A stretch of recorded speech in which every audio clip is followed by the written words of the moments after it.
योग जो है, नाम साधना जो है, हम समझते हैं उसी प्रकार भगवान का नाम जपते रहते हैं, हम पूजा पाठ करते हैं इस प्रकार। और अष्टांग योग जो है, यम नियम आसन प्राणायाम प्रत्याहार धारणा ध्यान समाधि, प्रत्याहार और समाधि, तो ये 8 अंग जो है ये इसमें मिलते हैं या नहीं, बस संक्षेप में हम इसको देखेंगे।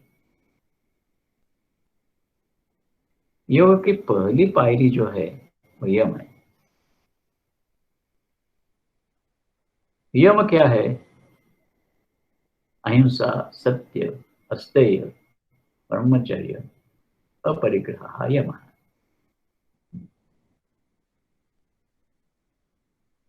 अहिंसा, हमें किसी की भी हिंसा नहीं करनी। सत्य,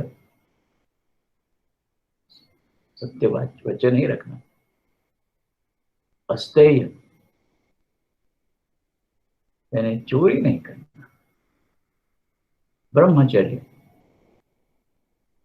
ये एक जीवन की विशिष्ट शैली है ब्रह्मचर्य। और अपरिग्रह, ये किसी का संग्रह करना नहीं, इसे यम कहते हैं। तो ये यम और नियम, ये तो बेस से अष्टांग योग, उसमें तो यम है प्रधान है। अब देखो,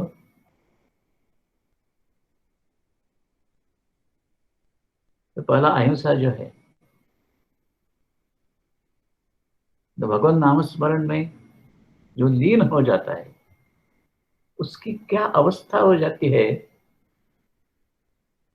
यत्र यत्र मनोमदीयम तत्र तत्र तव स्वरूपम।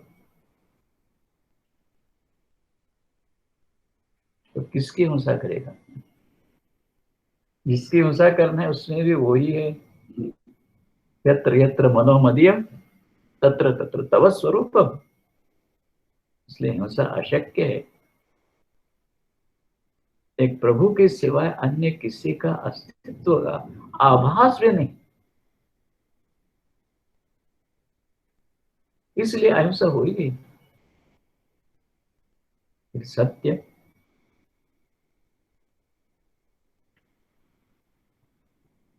बस सत्य उसी को कहते हैं कि जिसको अस्तित्व है वो सत्य।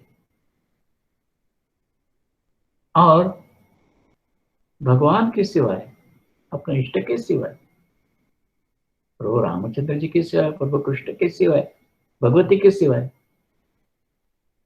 अन्य किसी का अस्तित्व तो मैं मान्य करता ही नहीं।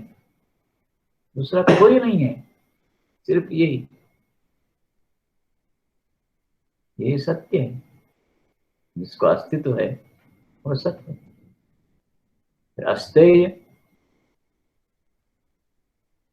चोरी नहीं। किससे करेंगे चोरी? ईशावास्यमिदं सर्वम यत्किंच जगत्यां जगत।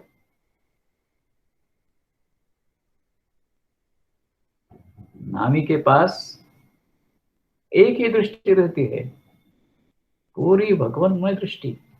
ईशावास्यमिदं सर्वम यत्किंच जगत्यां जगत। इस अशाश्वत जगत में, नित्य परिवर्तनीय जगत में जो कुछ है ये पूरी तरह से भगवान से व्याप्त है। तो ऐसा होने के दृष्टि से अस्तेय, चोरी कैसी करेगा? किसकी करेगा? अरे मेरा ही है ये, तो चोरी कैसे करूंगा? ये जो है ईशावास्यम इदम सर्वम, ये भगवान का ही अधिष्ठान है पूरा। और भगवान का अगर अधिष्ठान है तो मेरा ही है। मेरे पिता की स्टेट जो है ना मेरी है ना,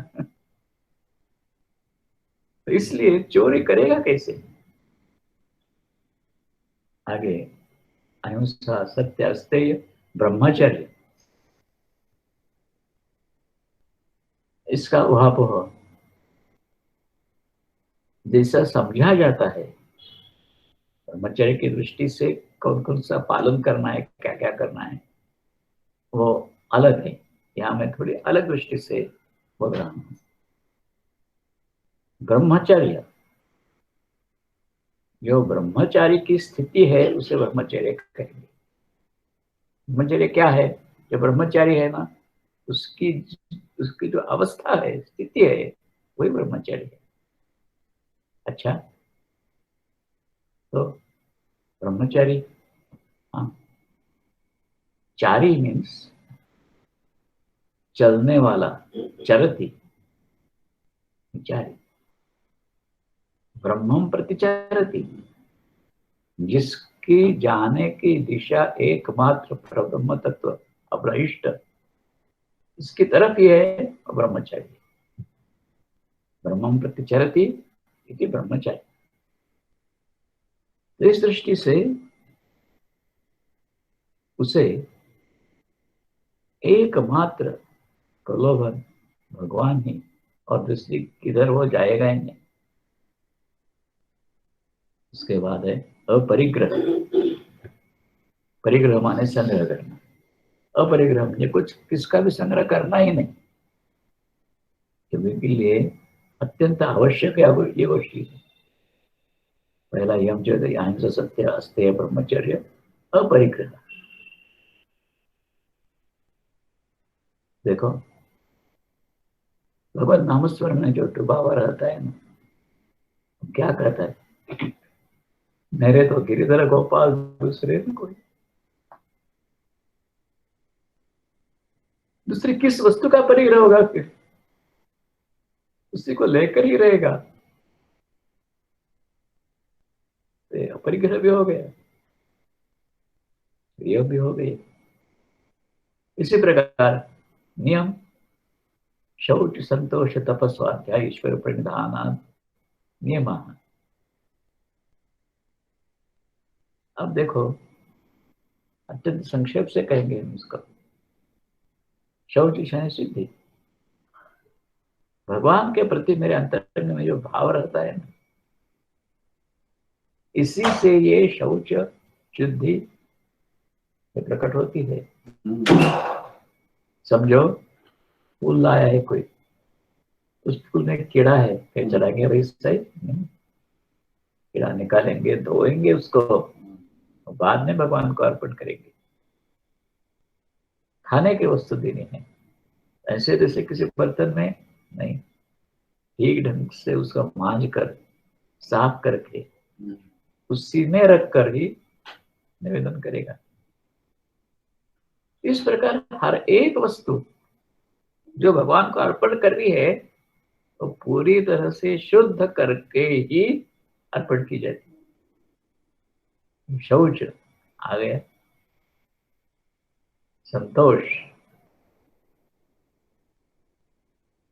पूर्ण दोष संतोष, परिपूर्ण रीति से संतुष्ट का आनंद।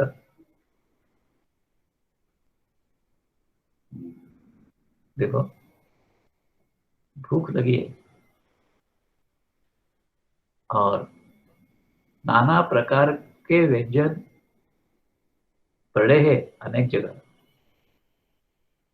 भूख बहुत बड़ी लगी है, खाना के मन लालची हो रहा है, लालच उत्पन्न हो रही है, लेकिन भगवत प्रसाद अथवा तीर्थ लिए बिना एक बूंद भी नहीं पिएगा, अथवा एक कणमात्र भी ग्रहण नहीं करेगा। संतोष है या नहीं?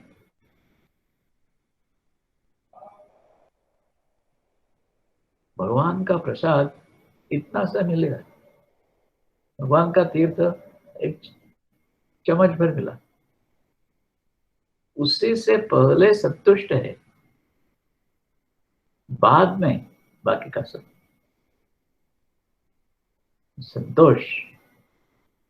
आगे तप, स्वाध्याय, ईश्वर प्रणिधानानि नियमा। तप ये जो नाना प्रकार के व्रत आदि सब जो किए जाते हैं, ये व्रत ही है, ये तप ही है। इतना भी नहीं, तो स्वाध्याय, तो पुराण आदि ग्रंथ, इसका जो अनुशीलन होता है, साधु संतों के प्रवचन जो कुछ हो गए, उसका सत्संग ये सुनने में आता है, ये स्वाध्याय है। और ईश्वर प्रणिधानानि नियमानि, प्रणिधानात्, ईश्वर प्रणिधान क्या है? अपने को पूरी तरह से भगवान को समर्पित।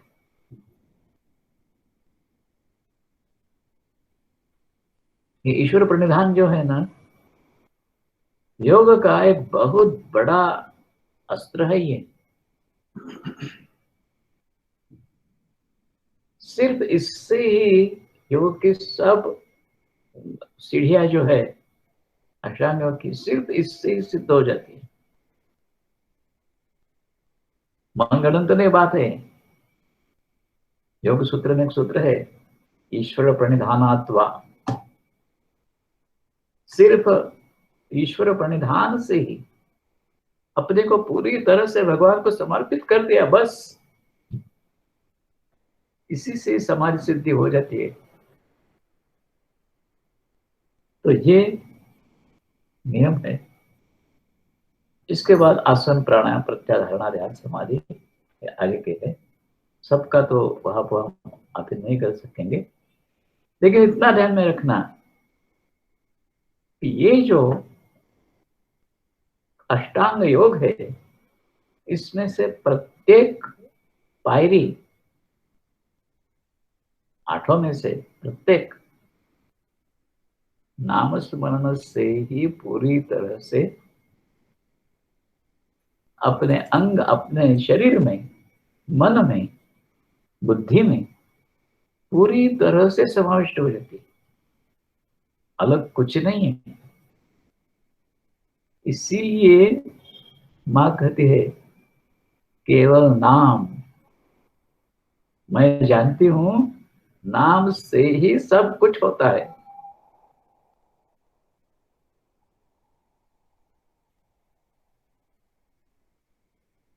अब यहां तक कि हम वांग्मय